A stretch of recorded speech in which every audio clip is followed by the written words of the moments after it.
Untuk selanjutnya, saya persilakan kepada Pak Bondan untuk menyampaikan materi terkait tata cara pendaftaran calon asesor di SIM PKB. Kepada Pak Bondan kami persilakan. Baik, terima kasih Mbak Ayu. Selamat siang semuanya. Assalamualaikum warahmatullahi wabarakatuh. Berjumpa kembali dengan program PPG dan tentunya dengan SIM PKB. Ya. Bapak Ibu semuanya, tadi menyambung dari apa yang sudah disampaikan oleh Mbak Sisi, saya melengkapi secara teknisnya dan mungkin ada beberapa tambahan berkenaan dengan aturan-aturan tadi yang sudah disampaikan, syarat-syarat yang sudah disampaikan, yang tentunya nanti apa yang sudah dibuat secara aturan tadi itu akan dibantu untuk dikontrol gitu ya oleh SIM PKB. Baik, saya izin share screen.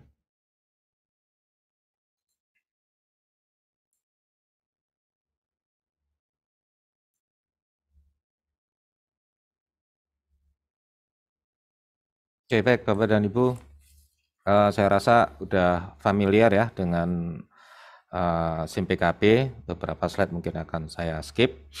Jadi untuk kesempatan hari ini adalah berkenaan dengan program PPG Prajabatan 2022. Subjudulnya rekrutmen calon asesor baru pada jalur PPG Prajabatan tahun 2022. Jadi ini masih temanya untuk rekrutmen calon asesor baru. Tadi sudah sempat disinggung. Ada kebutuhan yang besar dari asesor untuk program PPG ini yang tadi disampaikan hampir 3.000, dan sebenarnya Kemdikbud dalam hal ini GTK Kemdikbud juga sudah punya asesor melalui jalur PSP, program sekolah penggerak, maupun dari jalur PPG karena sudah pernah rekrutmen di sana. Jadi itu juga masih dirasakan kurang, maka perlu ada rekrutmen calon asesor baru. Karena tidak ada lagi kebutuhan di jalur PPG, di jalur PSP sama PGP, maka rekrutmen asesor baru ini dibuka pada jalur PPG.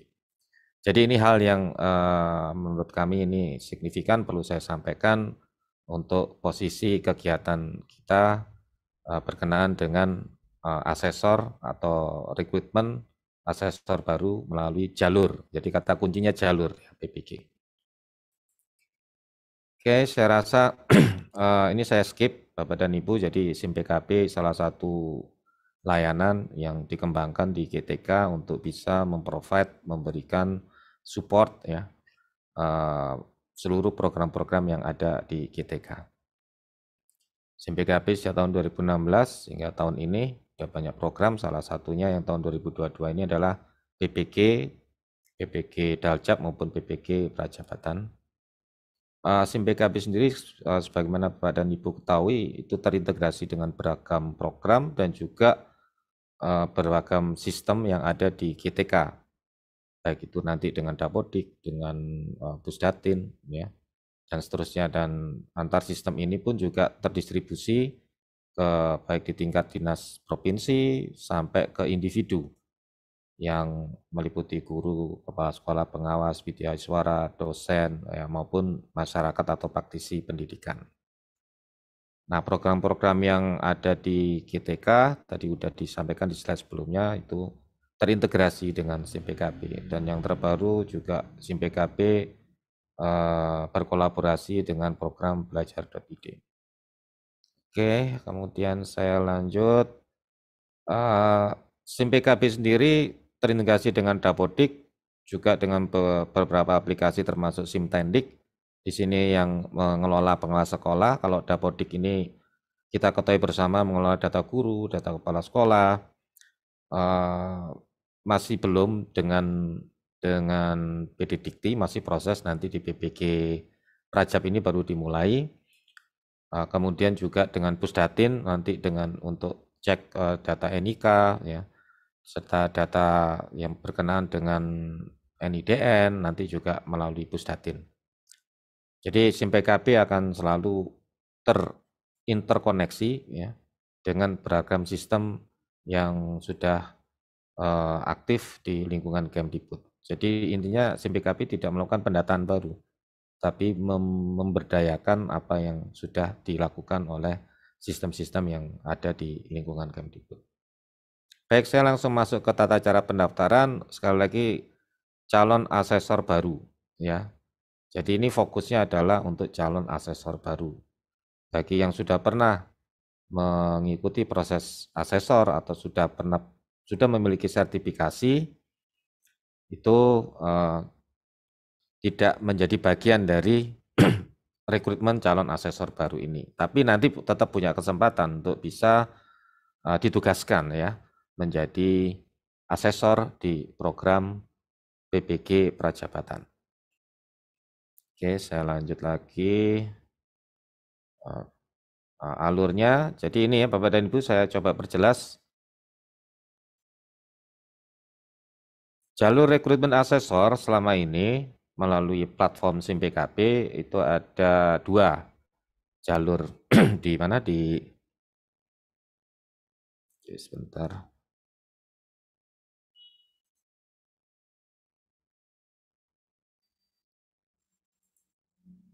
Jadi di PSP sudah pernah ya ada rekrutmen asesor untuk mendukung program PSP. Kemudian dari PGP juga pernah ada rekrutmen asesor tapi untuk program PGP. Nah, yang sekarang ada PPG juga ada kebutuhan asesor. Nah, kebetulan dari asesor yang dihasilkan dari PSP maupun PGP masih belum memenuhi target dari kebutuhan asesor di PPG. Oleh karena itu saat ini dibuka untuk rekrutmen asesor baru di kita istilahkan jalur PPG gitu ya. Nanti kalau Bapak dan Ibu tanya, nanti kok saya sudah asesor, saya sudah bersertifikat TSI, kemudian saya melalui PSP atau PGP itu kan tetap tercatat di sistem, di SIMPKB. Dan tentunya itu akan menjadi kandidat nantinya untuk bisa ikut serta atau mendapatkan tugas baru ya untuk menjadi asesor di PPG. Jadi bagi yang sudah bersertifikasi, insya Allah tenang-tenang saja. Nanti akan ada mekanisme untuk pengajuan mengikuti atau ditugaskan ya. Jadi harus daftar dulu supaya bisa dipilih dan ditugaskan nanti di dalam proses verifikasi calon peserta PPG Prajabatan. Nah, ini kita berarti fokus yang di sini Bapak dan Ibu ya. Oke, nah untuk rekrutmen asesor baru yang saat ini tersedia lewat jalur PPG tadi sudah disampaikan oleh Mbak Sisi ya, syarat-syaratnya sesuai dengan surat edaran juga. Oke, jadi nanti ada 2 kelompok saya bagi jadi pengawas sekolah, Widyaswara, Widya Prada, guru. Ini kami bedakan di SIMPKB itu kalau untuk memastikan validitas seseorang itu sebagai pengawas sekolah, Widyaswara, Widya Prada, guru, maka cirinya dia punya akun ya simpkb.id dulu namanya nomor UKG gitu ya. Ya formatnya ya. Itu kalau Bapak dan Ibu login menggunakan format ini itu maka sistem bisa mendeteksi posisi status Bapak dan Ibu itu apakah Widyaswara, Widya Prada, guru, pengawas sekolah. Nah, ada yang menarik ya, kepala sekolah tidak tercantum ya di sini ya. Memang kepala sekolah itu apapun yang tercatat sebagai kepala sekolah, guru dengan status kepala sekolah, baik definitif maupun PLT untuk rekrutmen asesor ini memang tidak termasuk sasaran gitu. Adapun status kepala sekolah, SIMPKB mengambil informasinya dari sumber Dapodik. Kemudian bagi yang istilahnya tidak terdeteksi punya akun SIMPKB dengan format seperti ini, itu berarti difasilitasi di luar dari pengawas sekolah, Widyaswara, guru, Widya Prada. Yaitu bisa dari akademisi, bisa dari praktisi pendidikan atau dosen. Ini bisa menggunakan akun email institusinya ataupun personal ya. Itu diberikan hak seperti itu. Jadi kalau Bapak dan Ibu yang memang sejatinya adalah sebagai pengawas sekolah, sejatinya di Dapodik tercatat sebagai guru, di SIMPKB tercatat sebagai Widyaswara, Widya Prada, kalau tidak menggunakan akun login atau mendaftar menggunakan akun ini, tapi menggunakan akun email umum, maka masuk kategori entah sebagai akademisi, sebagai dosen, ataupun praktisi pendidikan. Gitu. Namun hati-hati Bapak dan Ibu ya, karena sistem akan melakukan proses cek duplikasi berbasiskan NIK.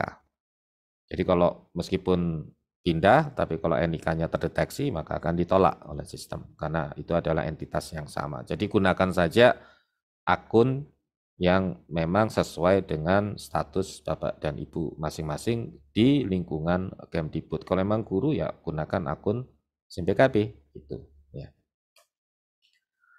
Oke, ini tadi untuk menilai lanjut yang saya sampaikan di awal. Jadi kalau untuk unsur guru, pengawas, WI, WP pakai akun simpkb.id, jadi bisa langsung daftar ya ke laman yang ada loginnya ya, masuk gitu.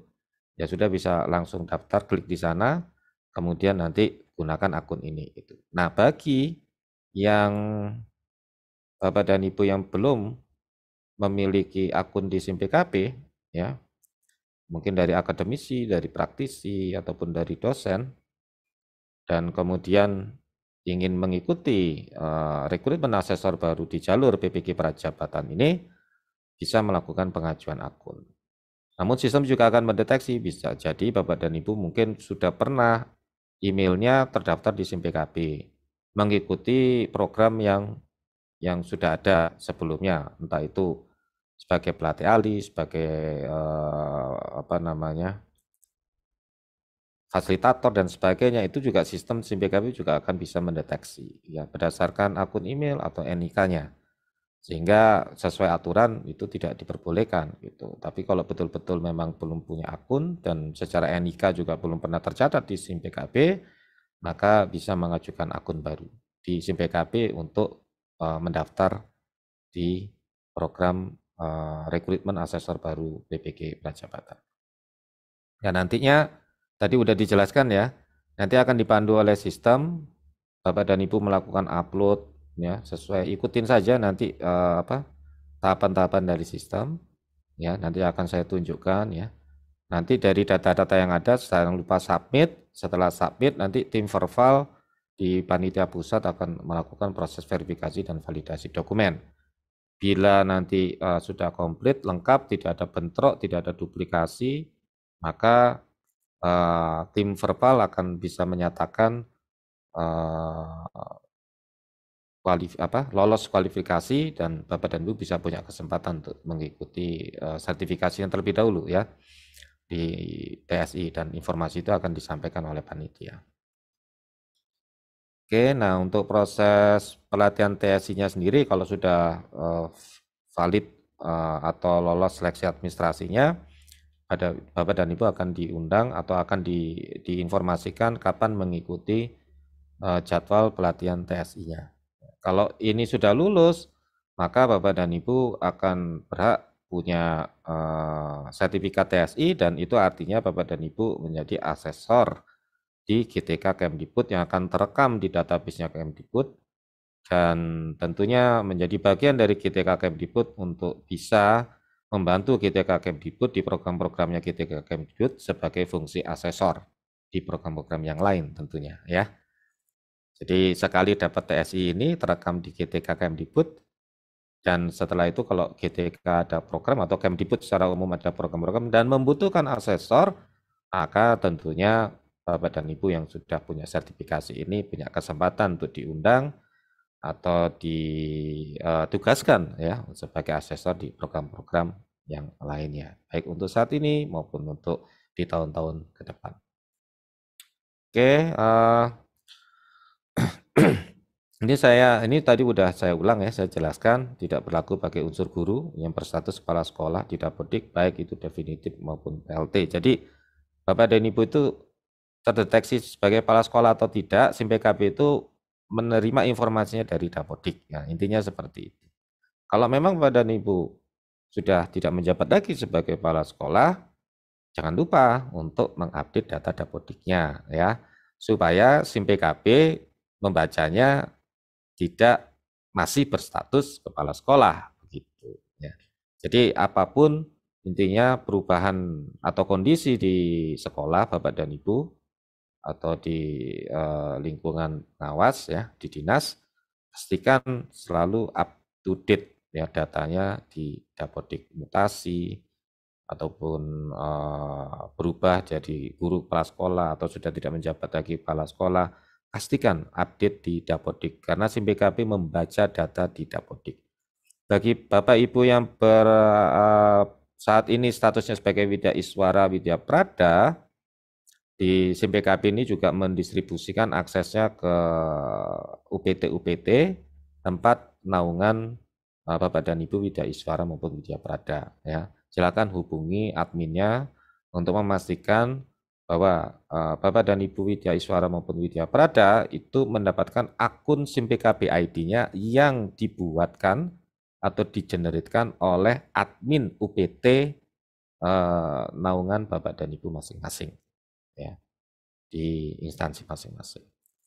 Nah, kalau bagi dosen akademisi praktisi pendidikan ya nanti bisa mengikuti prosedur yang dipandu oleh aplikasi. Oke, baik. Kriteria umum saya rasa ini secara umum beberapa dokumen yang wajib disiapkan untuk diunggah KTP, NPWP, surat izin atasan, fakta integritas. Jadi ada unggah dokumen yang akan nanti diperiksa oleh panitia verbal.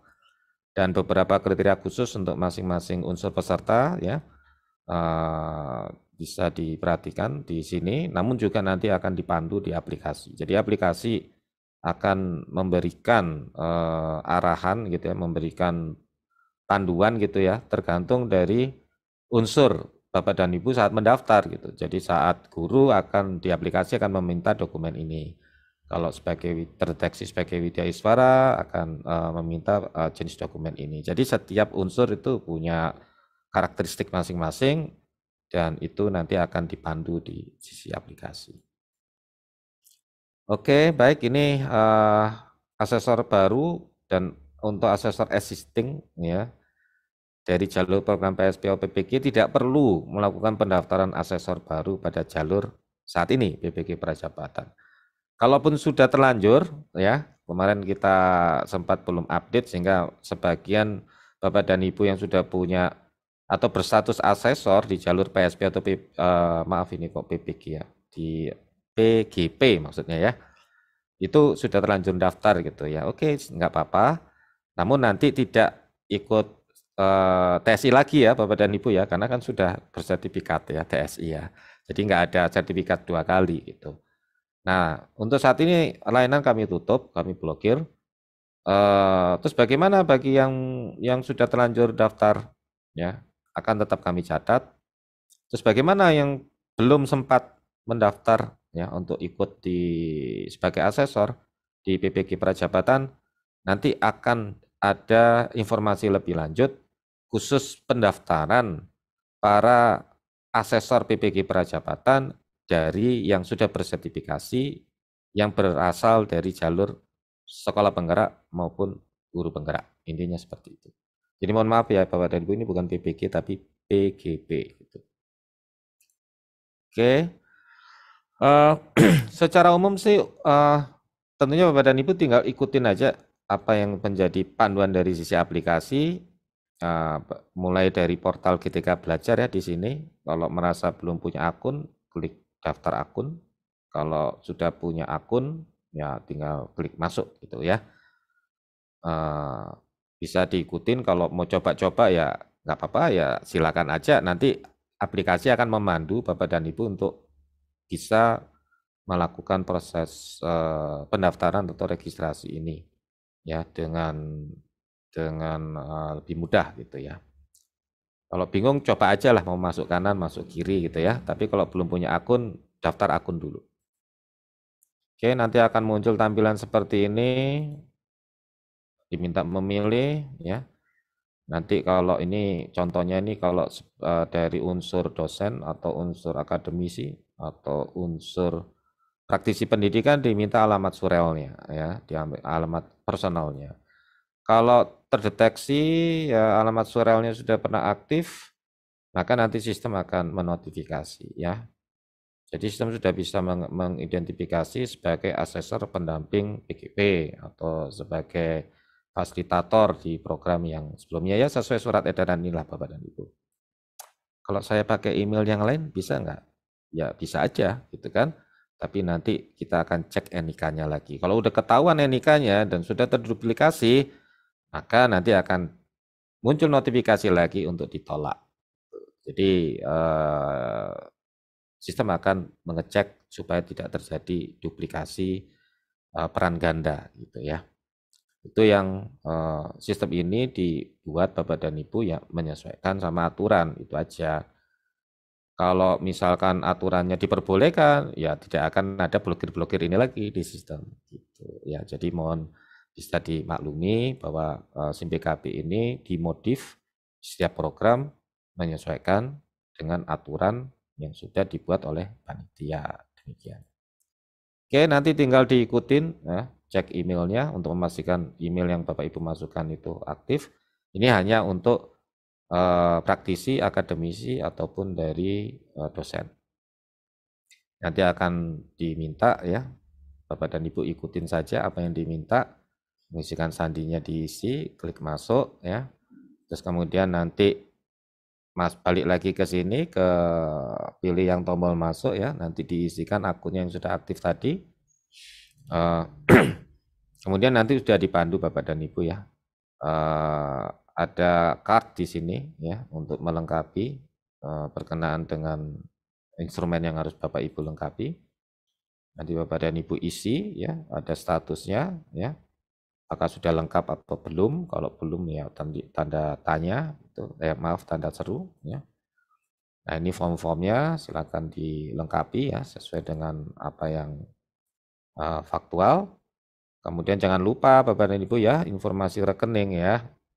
Nah, ini rekeningnya harus juga dipastikan milik Bapak dan Ibu ya, biar tidak ada salah nanti. Dan juga nanti akan ada upload juga ya. Terus kemudian ada beberapa pertanyaan-pertanyaan yang tadi kriteria khusus ya, itu nanti setiap unsur akan sedikit berbeda ya pertanyaannya ya, itu dipandu oleh aplikasi, nanti Bapak dan Ibu tinggal ikutin saja. Dan dilengkapi, kemudian ada beberapa instrumen yang harus diisi ya, melengkapi CV, nanti kemudian beberapa dokumen-dokumen digital yang perlu di-scan kemudian diunggah Bapak dan Ibu ya. Jadi jangan sampai terlewat, jangan sampai keliru, diminta KTP ya KTP, diminta NPWP ya NPWP, jangan akte nikah yang diunggah gitu ya, nanti akan ditolak soalnya oleh sama tim Verval gitu. Fakta integritas juga ya. Oke, terus kemudian ini status biodata dirinya, harap dicek sudah lengkap belum gitu. Kalau sudah, maka Bapak dan Ibu bisa melakukan kirim berkas ya untuk disubmit gitu. Nah, ini kalau misalkan nanti sudah disetujui oleh tim Verval, maka akan ditampilkan berkas telah disetujui dan nanti akan ada informasi lanjutan di akun Bapak dan Ibu atau melalui WA Bapak dan Ibu yang sudah dicantumkan berkenaan dengan proses selanjutnya ya untuk mengikuti diklat TSI itu tadi. Bapak dan Ibu detailnya bisa mempelajari juga melalui situs bantuan ya di link ini. Dan terakhir saya sampaikan bahwa asesor ini SIM PKB juga diminta oleh GTK untuk membantu tata kelola asesor untuk ke depan.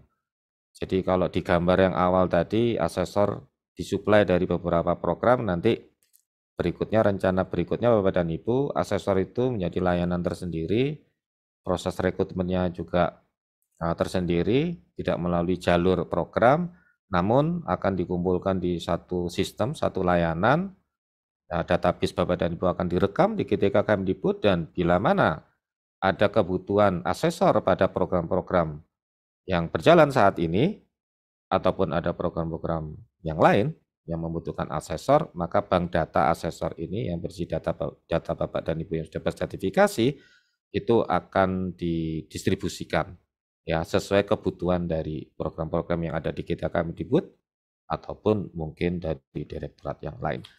Jadi ini cukup signifikan peran asesor ini ya di dalam program-program Kemdikbud, dan tentunya patut diperjuangkan Bapak dan Ibu ya.